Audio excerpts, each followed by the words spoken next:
untuk memilih pasangan itu kita harus hati-hati. Makanya kalau kita mengambil contoh, kedua orang tua Rasulullah adalah orang yang sangat bagus. Ayah Rasulullah adalah seorang laki-laki yang sangat jujur dan itu sangat dihormati. Sedangkan ibunya adalah wanita yang sangat menjaga akhlaknya.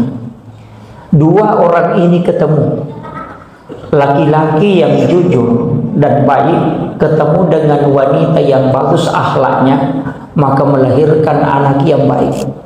Dari situ lahir Rasulullah. Tapi coba kita balik, Pak. Orang tidak beres ketemu orang tidak bagus.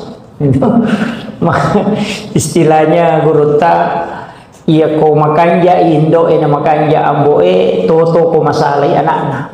Tapi ya ko masalay indo na naging pembo na toto ko madeceng anak-anak. Jadi kalau mencari pasangan itu, guru tak mengatakan jangan karena kecantikannya saja. Baguslah kalau cantik, tapi kita harus melihat silsilahnya juga.